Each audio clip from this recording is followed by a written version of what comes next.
Have you ever think of a matching mirror for your space? If the answer is yes, this video is for you. I'm using a regular floor standing mirror, then few wood planks. The size of the wood frame should match with the actual frame of the mirror. So I had to attach few small pieces together to get the size I want. I had these wood pieces in my garage, so I didn't spend any money for it.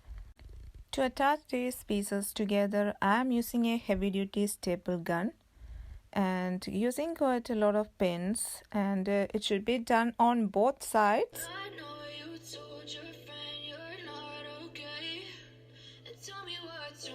To reinforce, I am using Gorilla Wood glue. The staples will hold it in place while the glue is drying in between.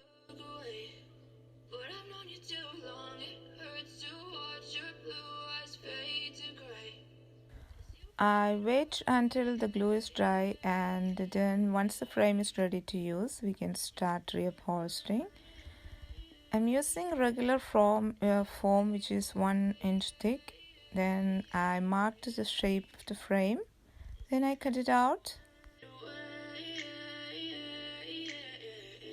The fabric I'm using is silk in baby pink color, because that's a matching color for the bedroom I'm making this mirror for. The design I'm doing is regular diamond tufting. It will be much easier if we use a diamond shaped paper and follow the corners. The tufting design will show up easily once you play with it a while and use the pins.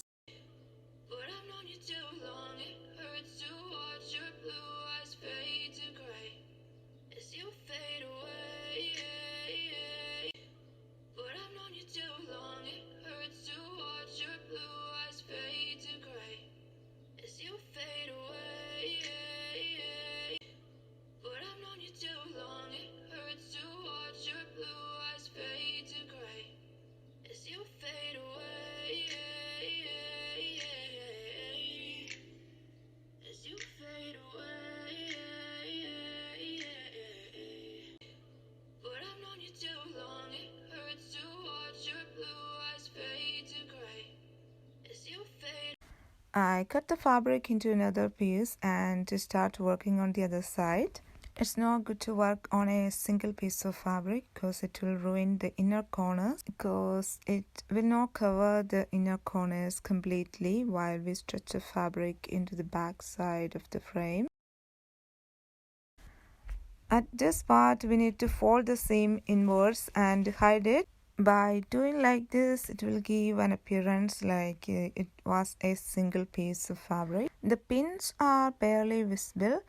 If you want to really hide it, you can glue on some flat back crystals, or even tufting nails with crystals are available.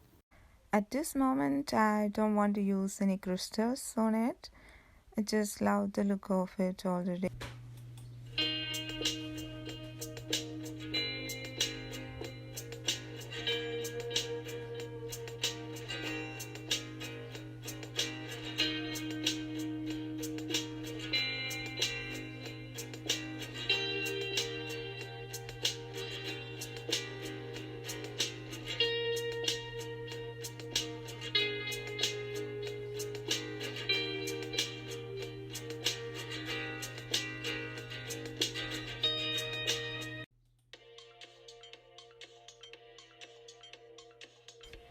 Here I'm securing the fabric to the back side of the frame using the staple gun.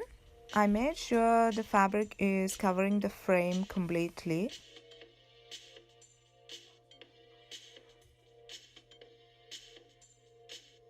The last part is to connect the frame with the real mirror frame. For that I'm using metal connectors. The entire project took me around 3 hours to complete, and if I missed to mention something, you can use the comment section and you'll get an answer in there. And that's all for today's video. See you later. Bye bye.